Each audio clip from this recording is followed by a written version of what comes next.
अस्सलामुअलैकुम, मैं हूं नबीला सिंधु। अपना पसंदीदा शो देखने के लिए हमारा चैनल सब्सक्राइब करें और बर वक्त मालूमात के लिए बेल आइकन प्रेस करें।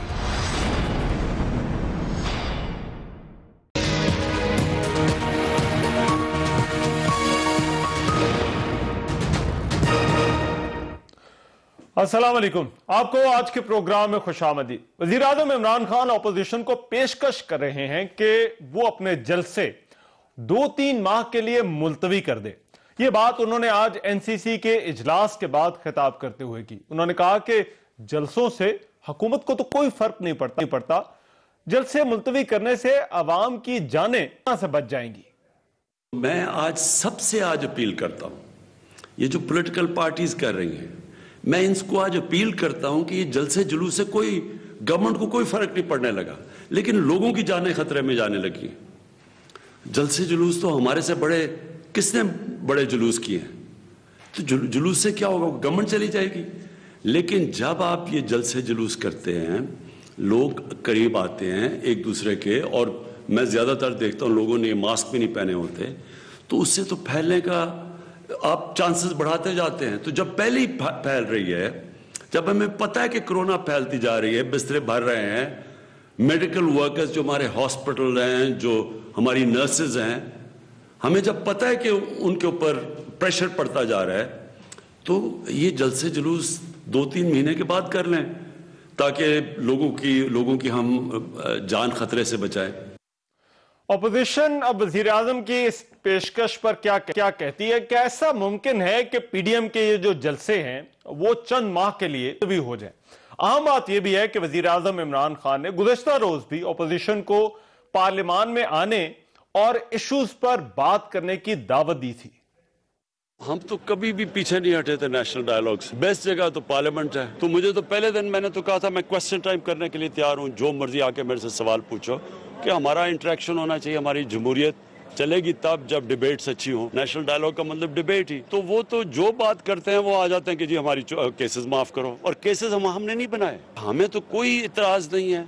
मैंने तो असेंबली में कहा था कि किसी भी बात करने के लिए हम तैयार हैं, लेकिन किसी सूरत एनआरओ के ऊपर हमारे से बात ना करना, करप्शन के केस हम नहीं माफ करने लगे। वजीर आजम इमरान खान की ये जो पेशकशें हैं इन पर अपोजिशन का रद्द-ए-अमल, एक तो प्रोग्राम में इस पर बात होगी, दूसरी तरफ अपोजिशन लाहौर जलसे की भरपूर तैयारी कर रही है, अपने कारकुनान को मुतहरिक कर रही है। मरीम नवाज ने आज भी लाहौर में एक रैली निकाली और अपोजिशन के अभी तक जो रहनुमा है वो मीनार पाकिस्तान पर ही उसी वेन्यू पर जलसा करने पर मुसर है। 13 दिसंबर को लाहौर में मीनार पाकिस्तान पर ही जलसा होगा, और हुकूमत ने अगर किसी किस्म की रुकावट डालने की कोशिश की तो मुल्तान से भी कहीं ज्यादा उसका बुरा हशर कर दिया जाएगा। 13 दिसंबर को लाहौर फैसला कर देगा इंशाअल्लाह, और 13 दिसंबर को या पार इंशाअल्लाह। अगर ये जाली हुकूमत रोकेगी तो 13 दिसंबर को रुक जाओगे। अब दूसरी तरफ इस जलसे के हवाले से हुकूमती वार्निंग्स भी हैं। अभी तक तो जलसे की इजाजत नहीं दी गई, जबकि एसओपी की खिलाफ वर्जी पर जो कायदीन हैं और कारकुनों के खिलाफ मुकदमात का इंदराज भी हुआ है। अब लाहौर का जलसा ऐसा है कि हर कीमत पर अपोजिशन इससे कामयाब, जबकि हुकूमत इसे नाकाम बनाना चाहती है। अब हुकूमत इससे किस तरह से निपटेगी, किस तरह इस सूरत हाल से निकलेगी? क्या अपोजिशन के कारकुनों और हुकूमती इदारों का इस जलसे की वजह से इस तरह से मुतहरिक होना और अब जो सूरत हाल बनी हुई है, क्या ये तशवीशनाक तो नहीं? क्या ये सूरत हाल तसादुम की तरफ तो नहीं जा रही? इसके अलावा पीडीएम के असम्बलियों से इस्तीफे देने पर भी बात हो रही है कि क्या को फर्क पड़ेगा या नहीं। इस पर भी आज के प्रोग्राम में बात करेंगे। वेरी क्विकली, मेरे साथ एक बड़ा इस पैनल जो है वो आज के प्रोग्राम में मौजूद है। वफाकी वजीर मुमलिकत अली मोहम्मद खान साहब जो है वो हमें ज्वाइन कर रहे हैं, पाकिस्तान तहरीक इंसाफ के रहनुमा है। बहुत शुक्रिया अली मोहम्मद खान साहब आपके वक्त का। खुर्रम दस्तगीर साहब, again a senior politician, Muslim League नून के रहनुमा हैं, वो हमें जो है वो ज्वाइन कर रहे हैं। खुर्रम दस्तगीर साहब आपका बहुत शुक्रिया। और शाजिया मरी साहबा जो कि पाकिस्तान पीपल्स पार्टी से हैं, again very senior voice in Pakistan people's party, बहुत शुक्रिया शादिया मरी साहबा आपका भी। अली भाई, अगर आपकी इजाजत हो तो पहले ये जो आज वजीर आजम की पेशकश है इस पर जरा अपोजिशन से पूछ लें कि वो क्या कहती है, फिर मैं आपकी तरफ आता हूं। खुर्रम दस्तगीर साहब, ये जो आज पेशकश हुई है, कहा गया है कि 2-3 माह के लिए आप जलसे जो है वो मुलतवी कर दें, फिर कर लीजिएगा, क्या मुमकिन है? हाय उसूद पशेमा का पशेमा होना। अब वजीर आजम को पार्लियामान याद आ गई है, जिन्होंने 2.25 साल 2.5 साल बल्कि होने वाले हैं इस पार्लियामान को बद तहजीबी और गालियों की आमाज का बनाया हुआ उनके वज़रा ने। अपोजिशन का काम है तनकीद करना। एक तनकीद की तकरीर होती है, हुकूमत की तरफ से गालियां आना शुरू हो जाती है। तो पार्लियामान तो इस वक्त एक बद तहजीबी की जगह बना दी है वजीर आजम ने और उनकी जमात। अच्छा, तो वहां कैसे गुफ्तगू होगी? लेकिन गुफ्तगू के लिए हम हमेशा तैयार रहते हैं, जहां पार्लियामानी मामलात हैं, जहां पॉलिसी मामलात हैं। और जब हमने गुफ्तगू की तो फिर हमारे ऊपर वजीर आजम ने इल्जाम आज फिर लगा दिया, कल भी लगा दिया कि ये तो हमसे एनआरओ मांगते हैं। अब मिसाज पाकिस्तान जो 17 नवंबर को रिलीज किया गया उसमें कहीं नैब का जिक्र नहीं है और ना ही हम नैब पर इनसे बात करना चाहते हैं। लेकिन अगर कोई ऐसे पॉलिसी इशूज हैं जिसके ऊपर ये बात करेंगे तो हम अभी भी जो स्टैंडिंग कमेटीज हैं उसमें हिस्सा लेते हैं, उसमें बात करते हैं। लेकिन जो असूली फैसला पीडीएम का है कि हम अब इतने सादे नहीं रहे कि जिसके सबब बीमार हुए हों हम किसी और से बात करें, हम उसी अतार से बात करेंगे जिसने हमें बीमार किया। तो अच्छा। वो इशू है। वज़ीर आज़म से गुफ्तगू जो है वो पॉलिसी इशूज पर तो हो सकती है, अगर उनके पास कोई ऐसे आइडियाज हैं मुर्गी के अलावा, कट्टे के अलावा या केकड़े के अलावा, अगर तो उनके पास कोई आइडियाज हैं तो हम आकर हमसे बात करें। खारजा पॉलिसी को दोबारा पांव पर खड़े करने के कुछ ख्यालात हैं तो आकर हमसे बात करें। लेकिन ये जो इस वक्त सियासी मामला बना हुआ है कि 11 जमाती जो इत्तेहाद है जो अपने लिए, और सर वो जो जलसों का कह रहे हैं कि आप 2-3 माह बाद कर लें जलसे। देखिए जी, ये तो इनकी आदत है, पहले पानी छोड़ दिया है, अब कहते हैं कि जी हम जलसा करते हम करते रहेंगे। यही टैक्टिक इन्होंने गुजरावाला में भी इस्तेमाल किया था। देखिए, वो हुकूमत जो करोड़ों पाकिस्तानियों को हर रोज बाजारों में भेज रही है, मंडियों में भेज रही है, मार्केटों में भेज रही है, कंस्ट्रक्शन साइट्स पर भेज रही है, ब्यूटी पार्लरों में भेज रही है, मजारों में भेज रही है, मस्जिदों में भेज रही है, वो कहती है कि सिर्फ जहां सियासी गुफ्तगू होनी है, जहां आइन और हकूक की गुफ्तगू होनी है, वहां मत जाए, बाकी हर जगह जहां आप जाए।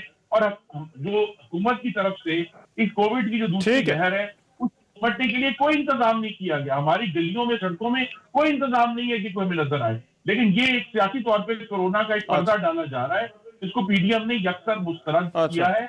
और हमें तो आइन की बात करनी है, ये बात काजी जाने बचानी है। देखिए 115 ये अभी आप ये कह रहे हैं कि स्टेज पर नहीं हो सकता। 80 रुपए किलो आटे में पाकिस्तानी। राइट। अच्छा, मुझे अब शादिया मरी साहब साथ हैं। 30 रुपए यूनिट बिजली के ऊपर पाकिस्तानी जाने पहले जा रही है। तो वो सब लोग जो परेशान है अपने बच्चों के मुस्तकबिल के लिए, वो इंशाल्लाह 13 तारीख को मेराले पाकिस्तान पर आएंगे और पीडीएम की बात सुनेंगे। राइट। खुर्रम साहब, you made your point. Shadiya मरी साहबा। जी रहमान जी, तो ये 2 पेशकशें हैं। एक तो आज हुई है जिसमें कहा गया है कि 2-3 महीने के लिए इसको आगे कर दें, ये कोरोना से हम थोड़ा सा निकल जाएं तो उसके बाद जलसे कर लीजिएगा। और साथ उन्होंने ये भी कहा वैसे जलसों से हुकूमत को कोई फर्क नहीं पड़ता। दूसरी पेशकश जो है वो पार्लियामान वाली है, उन्होंने कहा आ जाएं, एनआरओ के अलावा आप जिस चीज पर बात करना चाहते हैं आप कर ले। मुमकिन है? शुक्रिया रहमान। एक तो ये हुकूमत इस वक्त बौखलाहट का शिकार है और इसलिए इन्हें कोरोना भी याद आ गया, इन्हें कोविड-19 भी याद आ गया। ये कोविड-19 का जो सिलसिला पाकिस्तान में शुरू हुआ वो मार्च से फरवरी की आखिरी जो तारीख थी, मेरा ख्याल है 26 फरवरी को पहले 2 केसेस पाकिस्तान में आए और उस वक्त से पाकिस्तान की ऑपोजिशन याद दिला रही है कि कोविड-19 एक हकीकत है। अगर आप पूरा इनका ट्रैक रिकॉर्ड उठा के देख लें तो पहला केस डिटेक्ट होने से लेकर पहली मीटिंग कोरोना पर इसी वजीर आजम ने किस तारीख को की है आपको इनकी संजीदगी का अंदाजा हो जाएगा। मैं खुर्रम दस्तगीर साहब की बात से बिल्कुल मुत्तफिक हूं कि जो SOPs कोरोना के हवाले से इख्तियार करने थे वो इन वजीर आजम ने, इनकी काबीना ने, इनकी हुकूमत ने डे 1 से इख्तियार नहीं किए। यहाँ तक के जो डॉक्टर्स हैं, मेडिकल प्रोफेशनल्स हैं, उनको तक इन्होंने ड्रामा करार दिया। अच्छा। जब सिंध के अंदर या पंजाब के अंदर या दीगर पाकिस्तान के इलाकों में डॉक्टर्स ने अपनी कंसर्न का इजहार किया तो उन्होंने कहा कि ये सिंध हुकूमत के कहने पर डॉक्टर्स काम कर रहे हैं, कोरोना इससे इतना डरना नहीं है जितना ये आपको डरा रहे हैं। सिंध हुकूमत ने जिस तरीके के इकदाम शुरू में उठाए उसके लिए भी उनको तनकीद का निशाना बनाया गया। CM सिंध के ऊपर जो क्रिटिसिज्म वफाकी हुकूमत ने किया वो आपके सामने है, बल्कि नेशनल असेंबली के फ्लोर पर भी किया गया। तो मैं समझती हूँ कि आज शादी मरी साहब वो हुआ, मैं अगर गुजारिश मैं करूं कि लेट बायगॉन्स बी बायगॉन्स, तो जिस तरह से वो कहते हैं। अभी ये जो दो पेशकशें हैं, जी जी, ये जो दो पेशकशें हैं कि 2-3 महीने के लिए इसको आगे कर दें। देखें, अगर तो हम ये देख रहे होते या हमें इस बात का यकीन होता, यकीन तो छोड़े, अगर थोड़ी उम्मीद भी होती कि वाकईतन कोविड-19 के खौफ से या उसकी फिक्र के नतीजे में ये ऑपोजिशन को ये कह रहे हैं, तो मैं कोई जी शऊर बंदा इनसे डिसएग्री नहीं करता। इनके अपने जलसे होते हैं, वजीर आजम खुद ह्यूज गैदरिंग्स को अटेंड करते हैं, इनके मिनिस्टर्स खुद कन्वेंशंस होल्ड करते हैं। मास्क आप मुझे बता दें कि इमरान खान न्याजी साहब ने कितनी मर्तबा पहना है, इनके मास्क पहनने के आपके पास कितने फुटेजेस मौजूद हैं। तो ये वो बात करे जो इसमें बिलीव करता हो। लेकिन सिर्फ खुर्रम दस्तगीर साहब ने कहा कि सियासी गुफ्तगू से दूर कर रहे हैं, नहीं, ये ऑपोजिशन की गुफ्तगू से दूर कर रहे हैं, ये लोगों के एहतजाज से डिस्करेज कर रहे हैं। सिर्फ और सिर्फ मुझे बड़ा अफसोस है कि PTI गवर्नमेंट कोविड-19 को भी एक सियासी टूल के तौर पे इस्तेमाल कर रही है, पर्चे काट रही है, लोगों को हिरासा कर रही है। और जब ये लोगों को उन्हीं थानों में इकट्ठा बंद करते हैं, 50 लोगों को एक छोटे लॉकअप में बंद करते हैं, तब कोरोना का खतरा नहीं होता। मुझे तो ये हंसी आती है इनकी हरकतों पर। ठीक, इतनी नामाकूल बातें ये अब दो चीजें हो गई। पार्लियामेंट की बात, दूसरी पार्लियामेंट की बात, आपने वजीर आजम का एक स्लॉट, अच्छा पार्लियामेंट पर जरा मैं चाहता हूं जरा तफसील से बात कर लें। पहले ये दो चीजों का, ये जो इमीडिएट ऑफर है जो आज हुई है, इस पर अगर आपकी इजाजत हो मैं जरा अली भाई से रिस्पांस ले लूं। अली भाई, दो चीजें अब प्लीज मेरी बात मुकम्मल होने दीजिए। वो आधा घंटा मुख्तस होना था, आज 2-2.5 बरस हो गए, आज तक वो ना बुध आया ना वो आधा घंटा आया जब वजीर आजम सवाल के जवाब देंगे। एक बिल बना दिया, मेरी इंफॉर्मेशन ये है कि वो बिल कमेटी में गया, वहां से मंजूर हुआ, वहां से वो यूनानिमसली अप्रूव हुआ। आज तक उसको टेबल नहीं किया गया कि उसको कानून की शक्ल दे दे कि वजीर आजम ने आना ही है जवाब देने। तो देखिए, जब विधि ही नहीं है इनको जवाब देने की, तो वो पार्लियामेंट में आ जाए या टीवी पे आ जाए या किसी और फोरम पे आ जाए। ये सवाल जो है वो मेरा ख्याल है अली मोहम्मद साहब तक पहुंच गया है। अली भाई, दो चीजें हैं मेरा ख्याल है जो 2 पॉइंट्स इस डिबेट में रेज हुए हैं। एक वो पॉइंट जो खुर्रम दस्तगीर साहब ने, उनका पार्लियामान को आपने जगह ऐसी बना दी है कि जहां पर बात नहीं हो सकती। और दूसरा ये जो शाजिया मेरी साहबा जिक्र कर रही हैं कि आप, ऐसा लगता है कि कोरोना को एक सियासी हथियार के तौर पर जो है वो इस्तेमाल कर रहे हैं, और इस वजह से नहीं कह रहे कि कोरोना के बारे में आप वाकई जेन्युइनली कंसर्न है, बल्कि इस वजह से आप ऐसा लगता है कह रहे हैं कि आपको अपोजिशन के जलसे जो है वो नजर आ रहे हैं और उनको आप रोकना चाहते हैं। जी बिस्मिल्लाहिर्रहमानिर्रहीम, अल्लाहुम्मा सल्लि व सल्लिम व बारिक अला सय्यिदिना मुहम्मद रसूलुल्लाह खातमुन नबीय्यीन सल्लल्लाहु अलैहि व आलिहि व सहाबिहि वसल्लम। बहुत शुक्रिया रहमान साहब और आपके दोनों मेहमानों को भी खुशामदीद। रहमान साहब, दोनों तरफ एक बयानिया चल रहा है, तो हम उसको एक इंडिपेंडेंट ऑब्जर्वर के तौर पे जज कर लेते हैं। हम इनको ये कहते हैं कि हम आपसे कोई रिलीफ नहीं चाहते, जहां हम आपको कोई NRO देंगे नहीं, वहां आपसे कोई NRO चाहते भी नहीं है। अच्छा, NRO देना क्या है और NRO लेना क्या है? NRO इनको देना ये है कि जो FATF की नेगोशिएशन में ये 34 पॉइंट्स लेके आ गए कि उसमें NAB के लॉज में रिलीफ मांगी, वो NRO मांग रहे थे। अगर हम वो पास करते, ये कहते हैं ना कि NRO कैसे देंगे, तो एनआरओ हवा में उड़ती हुई कोई चिड़िया नहीं है कि वो पकड़ के हम इनको दे देंगे। एनआरओ यही होता है कि आपके केसेस में आपको कानूनी तौर पे रिलीफ मिल जाए। जिस तरह इन दोनों जमातों ने जनाब परवेज मुशर्रफ साहब से लिया था, जब मियां साहब और बेनजीर साहिबा जो है मरहुमा शहीद, उन्होंने लिया।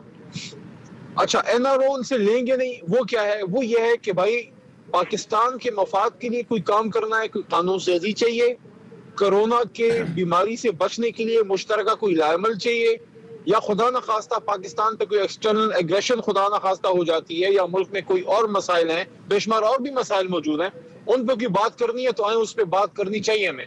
हाँ, इनको एनआरओ से लेंगे नहीं, वो ये है कि उनके साथ बातचीत करके कि जनाब आप हमारे खिलाफ तहरीक ना चलाएं, तो आप ये रिलीफ ले लें, वो रिलीफ ले लें कि हमें रिलीफ मिल जाए। तो वो एनआरओ के लिए तो खान साहब ने इनको नहीं कहा।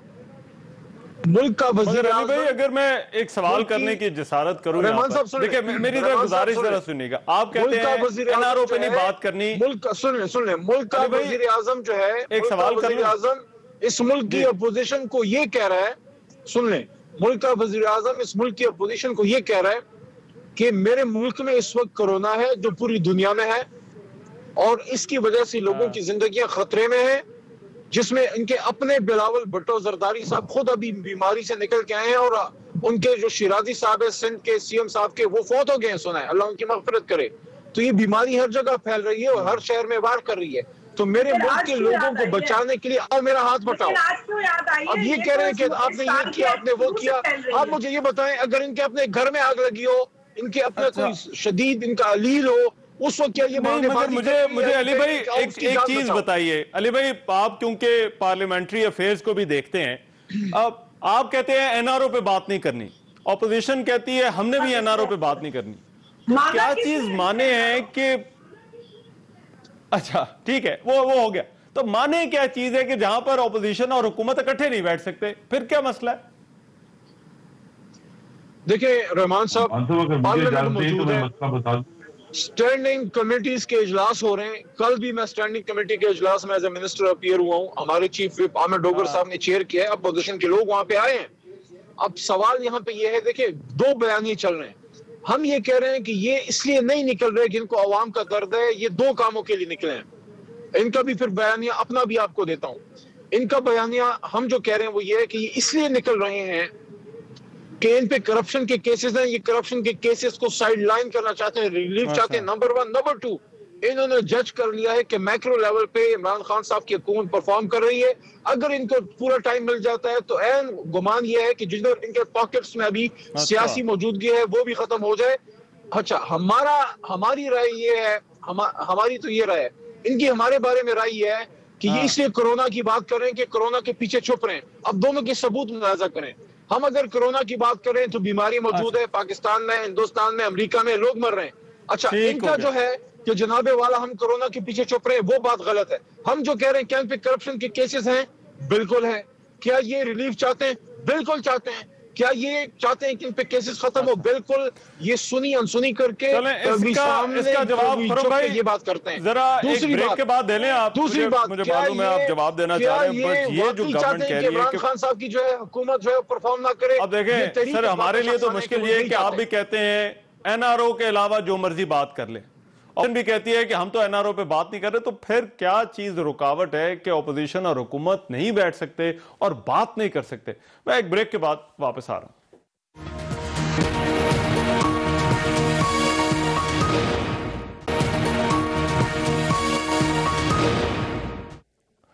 ब्रेक के बाद प्रोग्राम में एक मरतबा फिर से खुशामदीद। वजीर आजम की पेशकश के ऑपोजिशन अपने जलसे चंद माह के लिए मुलतवी कर दे, ऑपोजिशन का जवाब क्या होगा उस पर बात हो रही है। मगर ब्रेक पर जाने से पहले जो बात हो रही थी, शाज़िया मेरी साहबा, ये जो हर चीज को जो है वो एनआरओ के एक लेंस से जो है वो देखा जा रहा है, क्या हालात ये हो गए हैं कि अब हुकूमत और ऑपोजिशन के दरमियान किसी भी चीज पर जो है वो बात नहीं हो सकती?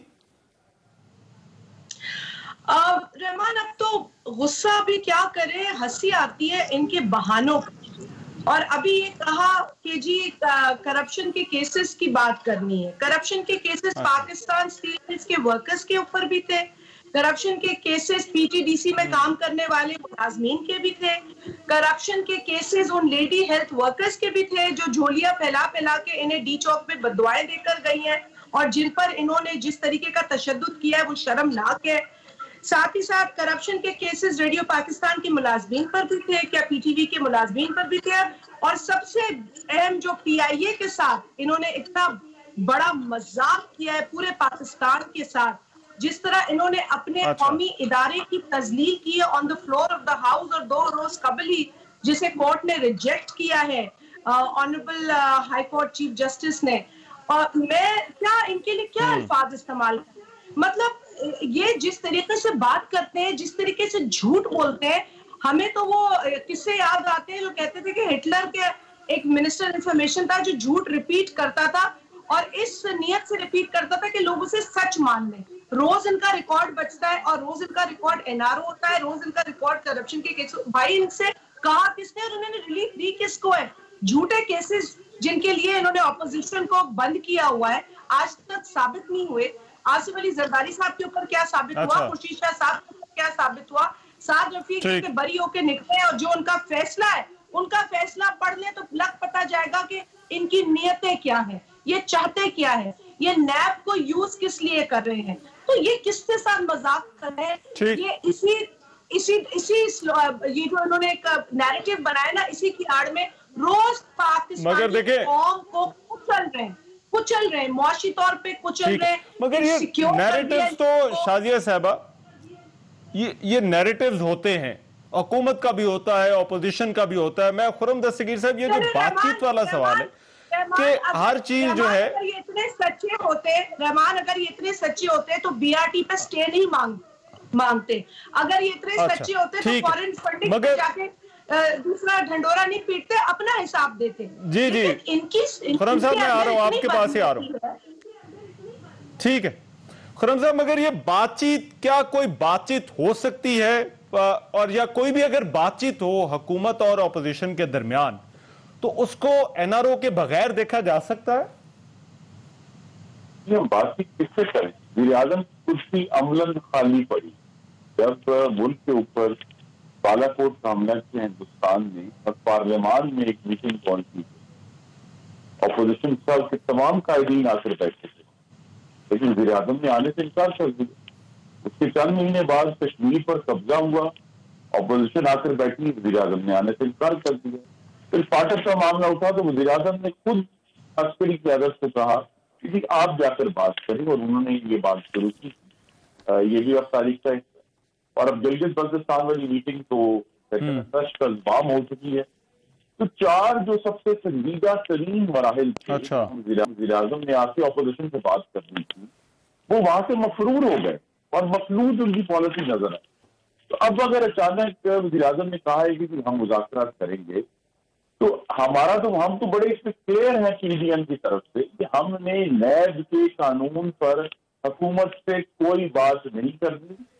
जो भी इन्होंने जो जुल्म, ये फाशिज्म इन्होंने चला रहे हैं मुल्क में, चाहे वो सियासी कायदीन के हवाले से हो, उनके ऊपर हेरोइने डालने से हो, उनके ऊपर गलत केस करने से हो, चाहे वो मीडिया को कुचलने के हवाले से हो, चाहे वो जो अदलिया के इंडिपेंडेंट जजेस हैं उनके ऊपर गलत और झूठे रेफरेंसेस फाइल करने के हवाले से हो, ये मामलात जो हैं ये हुकूमत का रिकॉर्ड है। अब इस जो बात करनी है, अब वो वज़ीर आज़म जो अचानक कहते हैं कि अपने कुर्सी पर बैठा हूँ, आके मुझसे बात करो, ये बात करने का जुमला भी तभी निकला है जब 5 पुरअमन जलसों में वज़ीर आज़म का नैरेटिव जो है, तो ये इस वजह से आपको लगता है बातचीत की पेशकश हो रही है कि आप लोगों ने जलसे किए हैं? यही वजह है ना जी कि वज़ीर आज़म का नैरेटिव जो था कि ये जो अपोजिशन है, जैसे ये चोर और डाकू कहते थे कि अवाम इनके पीछे नहीं है। जब मुल्क के चारों कोनों में, चारों सूबों में अवाम बहुत बड़ी तादाद में पीडीएम के जलसों में आई है, तो फिर जो नैरेटिव था कि अपोजिशन के पीछे कोई अवाम नहीं है, वो नीचे गिरा। जो नैरेटिव था कि सारे चोर हैं और इनको कोई सपोर्ट नहीं कर रहा, वो नैरेटिव उदाहरण से नीचे गिरा है।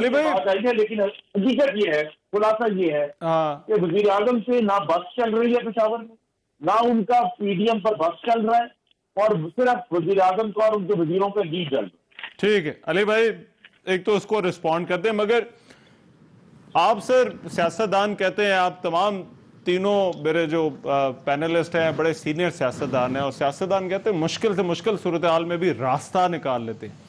क्या यहां पर यह समझा जाए कि डायलॉग के तमाम रास्ते अब बंद हो चुके हैं पाकिस्तान की सियासत में? रहमान साहब, मैं तो इतना सीनियर नहीं हूं, मैं तो यंग सा सियासतदान हूं, बाकी बिल्कुल सीनियर हैं दोनों जो मेरे। नहीं, अब आप हो गए हैं सर। इस दश्त में आपने जितना वक्त गुजार लिया है, मेरा ख्याल है अपने आप को आप सीनियर समझे।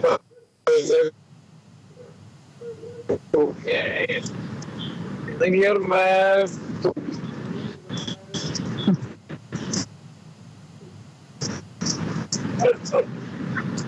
अच्छा अली भाई, आपकी मेरे ख्याल है कुछ ऑडियो का इशू आ रहा है, मुझे सुन पा रहे हैं आप?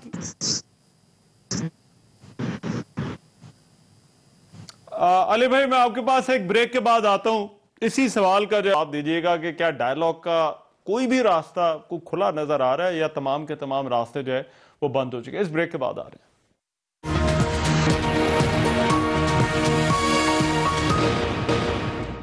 ब्रेक के बाद प्रोग्राम में एक मरतबा फिर से खुशामदीद। अली महमूद खान साहब, सवाल तो मैं पहले आपके लिए छोड़ के गया था ब्रेक पर जाने से पहले कि क्या डायलॉग के तमाम रास्ते बंद हो चुके हैं, मगर दूसरा साथ है कि लाहौर जलसे पर भी जरा आप कमेंट कर दें। ये जो हो रहा है FIR गिरफ्तारियां, हुकूमत ने क्या फैसला क्या किया है कि इनके जलसों के साथ जो है वो अब करना क्या है, क्योंकि लाहौर में ऐसा लगता है कि सूरत हाल क्लैश की तरफ जा रही है। यार दूसरे का पहले जवाब दे देता हूँ। मैं भी लाहौर से ही होके आ रहा हूँ। आज मेरी एक मुलाकात थी गवर्नर साहब से, और हमारे पंजाब के सदर एजाज चौधरी साहब के वालिद साहब मरहूम की फौतगी हुई थी, बड़ा अरसा हो गया, मैं नहीं पहुंचा था, तो मैंने फातह के लिए गया था उधर। फिर चौधरी साहब को भी अल्लाह से दे, शुजात साहब से मिले, अल्लाह ताला के करम से काफी बेहतर हैं। तो मैं लाहौर में आज काफी फिरा हूँ। मीनार पाकिस्तान खुद तो नहीं गया, साथ से गुजरे, क्योंकि दातागंज बख्श के मजार पे हाजिरी दी, तो साथ ही मीनार पाकिस्तान भी है, और दोस्तों से भी उधर पूछा तो मीनार पाकिस्तान तो पानी शानी का मसला तो कोई नहीं है, वो मैं इनको बता दूं तो मीनार पाकिस्तान से इन्होंने भागना नहीं है। हाँ, तो उधर कोई तैयारी इनकी कोई मुझे नजर नहीं आई।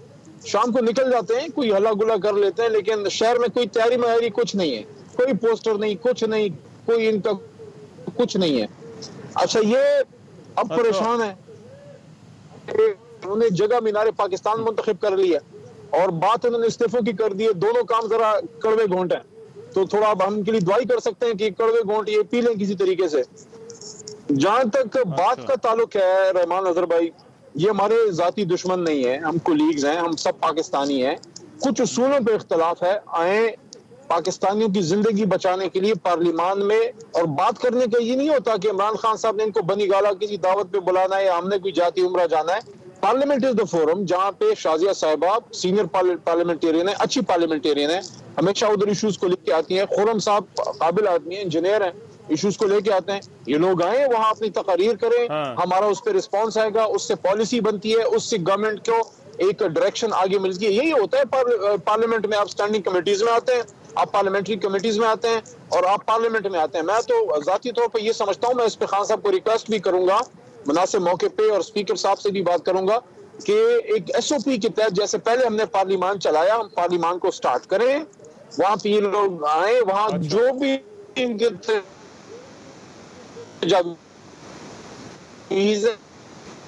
ठीक है, तो पार्लियामान में जो है वो आप कह रहे हैं कि इनको बुलाने के लिए आप कह रहे हैं। खुर्रम दस्तगीर साहब, ये एक और ऑफर है जो अली मोहम्मद खान साहब जो है वो कर रहे हैं, वो वजीर भी हैं, मगर ये लाहौर जलसे के हवाले से तो कुछ भी नहीं है सर। बात करूंगा ना मैंने। जी जी जी, कम फारे मैं जरा जी खुर्रम भाई,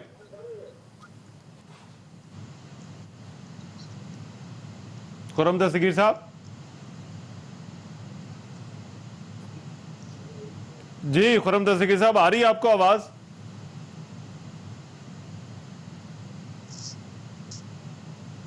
सर सवाल आपने सुन लिया खुर्रम साहब?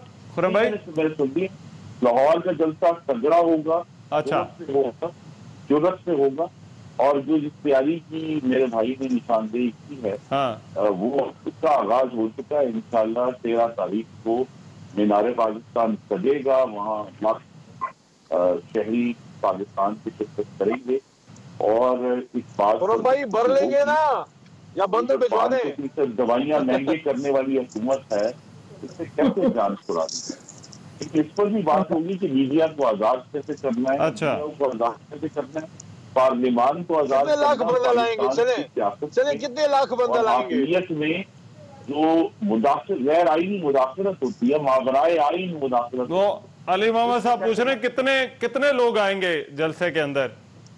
नहीं, कितने लाख लाएंगे? बहुत बड़ी तादाद होगी, कितने लाख पर हमेशा गुफ्तगू शुरू हो जाती है। असल मामला ये है कि वज़ीर-ए-आज़म का ये दावा कि ये जो चोर जमातें थी इनके पीछे आवाम नहीं है, दावा अब जमीन बोझ हो चुका है, धराम से जमीन पर गिर चुका है। दूसरी बात यह है कि इन्होंने पहले अपना घर ठीक करे, इतने बड़े तैयार है ना इस्तीफे जो इनके एडवाइजर थे और FATM। अच्छा अली भाई मैं पूछता हूँ, मैं आपका सवाल आ गया है, मुझे मुकम्मल करने दी, मुकम्मल करने दी। ये बहुत बड़ी बात है कि जो मुशीर खजाना है, कोर्ट ने उनकी आईनी हैसियत कर दी है, कोर्ट ने मुशीर तजारत की आईनी हैसियत सिफर कर दी है, कोर्ट ने मुशीर सेठ की आईनी हैसियत सिफर कर दी है, कोर्ट ने मुशीर ओवरसीज पाकिस्तानी की भाई बात जैसे की हो रही है, चले ये अली मोहम्मद खान साहब आपसे सवाल को पूछना चाह रहे हैं क्योंकि वो 2-3 दफा इसका जिक्र कर चुके हैं। पहले इससे जवाब दे दें कि ये जो अब इनकी नाराजगी थी, इन्होंने जो अहम तरीन ओहदों से बैठाया और अब जो है अब इनको इसका मैं जरा उनका सवाल ले लें खुरम भाई उनका जरा सवाल सुन लें, वो क्योंकि 3-4 दफा पूछे गए, मैं भी थोड़ा सा जरा हो रहा हूँ कि ठीक है जी अली भाई पूछ लें, आप खुद पूछ लें सवाल। मैं अर्ज कर ये रहा था कि भाई से मेरी बड़ी हमदर्दी है क्योंकि दोनों हम कम से कम एक लिहाज से तो सेम है, दोनों इंजीनियर हैं। तो इंजीनियर भाई से मेरा ये रिक्वेस्ट है कि भाई कितना लाख बंदा लाएंगे, कोई टारगेट क्या है, कोई हम कोई सपोर्ट करें, बंदे शंदे भिजवा दें, ठीक है बंदे भिजवा दें। दूसरा साथ ही मीनारे पाकिस्तान के साथ ही उधर सूबाई असेंबली है, स्पीकर साहब से आज मैं मिल के आया हूँ, उनका जवाब उधर लग गया तो पहुंचा दें, जनेब की जल्दी खत्म हो जाती है। अच्छा वो कह रहे हैं आपकी गिनती खत्म हो जाएगी। शादिया मेरी साहब ये किस तरह से मामला ये आपको किस तरह से हैंडल होना चाहिए? रहमान कह रहे हैं गिनती नहीं, सब लोग एक साथ बात कर रहे हैं तो आवाज जो है वो नहीं सुनाई दे रहा इतना, लेकिन जहां तक पार्लियामेंट चले पार्लियामेंटेरियन अब सिर्फ आप करेंगे। हाँ यकीनी तौर पे पार्लियामेंट जो है एक बहुत अहम इदारा है, मदर ऑफ डेमोक्रेसी, लेकिन पार्लियामेंट का क्या हशर किया है PTI गवर्नमेंट ने? पार्लियामेंट को इस 2-2.5 साल में किस तरीके से चलाया है इस PTI गवर्नमेंट ने? मुझे बहुत अफसोस होता है ये कहते हुए खुद बहैसियत मेंबर पार्लियामेंट, और मैं बड़ा यकीन रखती हूँ पार्लियामेंट की स्ट्रेंथ में। यही पार्लियामेंट की स्ट्रेंथ है जो डिराइव की है वजीर आजम ने वजीर आजम बनने के लिए, लेकिन उन्होंने कोई अहमियत कोई इज्जत नहीं बख्शी इस पार्लियामेंट को। उनकी अटेंडेंस उठा के देख लें। अच्छा मगर ये मैं अभी आपको ये तो आ गया पार्लियामान के हवाले से जो आपने बात, ये लाहौर जलसे पर जरा आ जाए मैं, क्योंकि ये भी एक हमारा आज का मौजू है तो इसको हम जरूर कवर करें। अगर आप ब्रेक के बाद अगर कर लें बात, में लाहौर जलसे पर आपका जरूर कमेंट चाहूंगा। शादिया मेरी साहब मैं आपसे आकर जो है वो आगाज करूंगा गुफ्तगू का, एक ब्रेक के बाद आ रहे हैं। ब्रेक के बाद प्रोग्राम में एक मरतबा फिर से खुशामदीद। शादिया मरी साहब क्या करे हुकूमत लाहौर जलसे को लेकर? वो कहते हैं खुली इजाजत नहीं दे सकते, ये NCOC में और वजीर आजम ने भी कहा कि लोग अपोजिशन की मिसालें देते हैं, शादी हॉल्स वाले, बिजनेस वाले, वो कहते हैं कि देखें उन पर जो है वो उनको जलसे करने की अगर इजाजत दे दी जाए तो फिर हम पर ये दुकानें सील क्यों SOPs की खिलाफ वर्जी पर उन पर जुर्माने किए जाए? क्या करे हुकूमत इस जलसे को लेकर? देखिए रहमान, हुकूमत बड़ी कंफ्यूज्ड है। इसकी आइडियोलॉजी ही मेरा ख्याल है, कंफ्यूजन इसकी आइडियोलॉजी का नाम है, क्योंकि यू टर्न आप जानते हैं कि मुतवातिर इनकी लीडरशिप देती है और यू टर्न लेने को बहुत बड़ा तो ये अपना अचीवमेंट समझते हैं। अनफॉर्चुनेटली जहां तक सवाल पैदा होता है जलसों का या प्रोटेस्ट का, तो ये तो वजीर आजम की खुद कल परसों से वो चल रही है, जो उन्होंने बड़े असेंबली में कहा था कि आप खुद कंटेनर पे आए, हम खाना देंगे, पानी देंगे। ऑपोजिशन की जमातों को या उनके कारकुनान को क्या देंगे? जो लेडी हेल्थ वर्कर्स डी चौक पे थी, जहां मैं खुद गई हूँ, मैंने खुद उनकी तादाद देखी है, कोई ऐसी तादाद नहीं थी जिसे ये हैंडल तमीज के साथ ना कर सके। उन पर इन्होंने इतना तशद्दुद किया, ना उनके पास पानी था, ना टॉयलेट की फैसिलिटी थी। रात को उन माओ बहनों के जहाँ वो बैठी थी वहाँ लाइट्स बंद कर दिया करते थे। वो अपने मुतालबात, जायज मुतालबात का तकाजा कर रही थी और ये उनसे गवारा नहीं हुआ। तो यहाँ लाखों के मजमे को ये किस तरह बर्दाश्त करेंगे? ये जानते हैं कि इनकी कारकर्दगी इत्मीनान बख्श तो छोड़े बल्कि फेल्ड कारकर्दगी है। पिछले 28 जो माह गुजरे हैं उसमें 4 मरतबा तो ये एफबीआर के चेयरमैन को बदल चुके हैं। 7 माह का एक एवरेज टेन्योर चला आ रहा है चेयरमैन का। एफबीआर में इन्होंने जो रिफॉर्म करने थे वो तो दूर की बात है, ये तो अपने टारगेट्स पूरे नहीं कर पा रहे। ये तो जिस हालत में आज पाकिस्तान, चलो मुझे बस टाइम कम है, भी अच्छा है कि ये खुद कान पकड़े, माफी मांगे और घर चले जाए। मैं समझती हूँ कि अगर करेंगे तो आज थोड़ी बहुत इज्जत, चलो मुझे अब बहस को समेटना है, वरना तो इनकी अब कोई इज्जत नहीं बची है। ठीक है। अली मोहम्मद खान साहब, 13 को क्या होगा सर? किसी को रोक लिया जाएगा, किसी को जाने दिया जाएगा, या जो है वो कुछ और भी होगा क्या?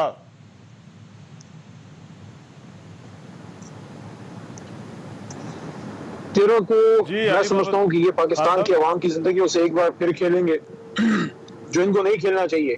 इनको एक जिम्मेदार अपोजिशन का सबूत देना चाहिए। जो इनके इश्यूज हैं उसको पार्लियामान में लाके हल करें। जो इनके अदालत के मसाइल हैं, जो करप्शन के चार्जेस हैं, हमने तो नहीं कहा था करप्शन करें। एक दिन तो वो कहते ना कि 100 दिन चोर के और एक दिन कोतवाल का, एक दिन आपको जवाब देना पड़ता है। ये तो कोई खाला जी का घर नहीं था ना कि आप यहाँ पाकिस्तान पे आके घूमते करते गए माल लूटते गए।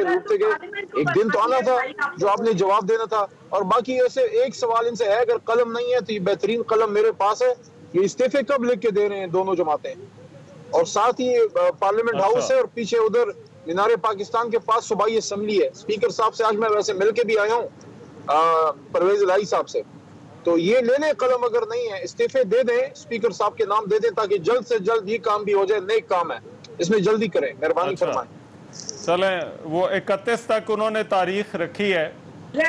शादी अच्छे काम में जल्दी करनी चाहिए ना, अच्छे काम में जल्दी करनी चाहिए ना। अपनी बात से फिरना नहीं है। मीनारे पाकिस्तान को भरना है और इस्तीफे आपने दे के जाना है। अच्छा जी, शादी साहबा क्या लास्ट सेकंड खाला जी का घर तो इन्होंने पाकिस्तान की पार्लियामेंट को अफसोस से कहती हूँ मैं बना दिया है। जो ये बार बार खाला जी का घर कहते हैं, बड़ा अफसोस होता है मुझे। लेकिन तरक्की की दुनिया मिसालें दे रही है, खासकर थर की मिसालें दे रही है। कह रहे हैं बड़े, मेरे पास टाइम खत्म हो गया है, बहुत शुक्रिया। आप भी कह रहे हैं पार्लियामान में बात होनी चाहिए, वो भी कह रहे हैं पार्लियामान में बात होनी चाहिए, सभी कह रहे हैं, अहम सवाल है। और बहुत शुक्रिया शादिया मरी साहबा, अली मोहम्मद खान साहब और खुरम दस्तगीर आज के प्रोग्राम में हमारे साथ शरीक थे। आज के प्रोग्राम से इतने इजाजत दीजिए, अल्लाह ने के बाद। अस्सलाम वालेकुम, मैं हूं नबीला सिंधु। अपना पसंदीदा शो देखने के लिए हमारा चैनल सब्सक्राइब करें और बर वक्त मालूमात के लिए बेल आइकन प्रेस करें।